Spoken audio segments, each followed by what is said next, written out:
Okay. Hello.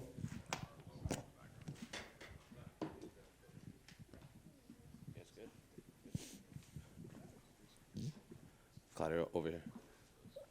We're only a few days away from your fight against Dan, so I'm curious, what are the emotions leading up to this fight here inside Madison Square Garden?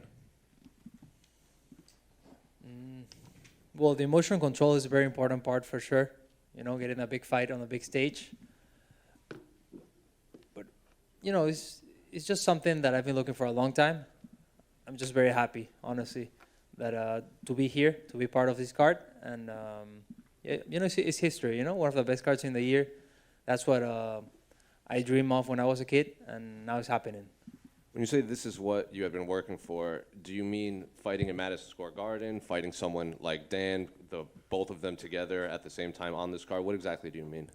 Yeah, fighting on the big stages, fighting in these kind of cards, and amongst some of the best fighters in the world. That's where I want to put my name in some of the best fighters in the world. And when they offered you Dan as an opponent, were you happy with this matchup when it was presented to you? Yeah, absolutely. I asked for it many times until it happened. Why specifically did you ask for Dan? At the moment, I was looking for someone who was ranked, and one of the only names that didn't have a fight schedule was Dan. So that's the main reason. And obviously you're known for your leg locks, especially in your last few fights. But now I feel like fans, they kind of expect that from you. Like, oh, he's going to start shooting for the legs right away.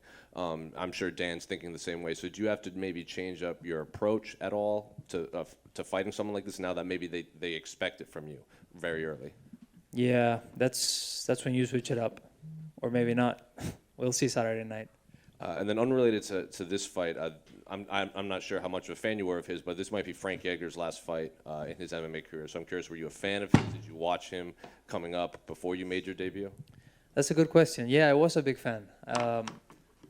I still am. But, you know, when I remember when he had those almost Rocky-style fights against Gray Maynard, I was just starting to train or something back then, and I would watch those fights all the time. I would like go to YouTube and go to the highlights. Such good fights, so motivating. You know, shows so much heart, and yeah, you like learn from things like that. Watching that kind of fights, like I thought I could do something like that, you know. And I remember when I had my fight in Chile a couple of years back, people were like calling me the same, like Rocky fight, and I was like, damn. I remember I used to see Frankie and think of me like that. Claudio, in the back. This is one of the most loaded cards in UFC history. It's probably the biggest one of the year. You're right now scheduled to open up the pay-per-view. What do you think that means? Like, you know, what the UFC thinks of you? Yeah, I thought about this before. If they're giving me this chance, they're liking what I'm doing. They're liking. There's not a lot of love for grapplers. It's a lot more of love for like people who like KO people all the time. So getting the attention as a grappler for me is something very special. Trying to put all the community out there, and yeah, I think the UFC likes the work I'm doing. Fifth straight victories is like no mistake. So I'll try to make it 6 Saturday night.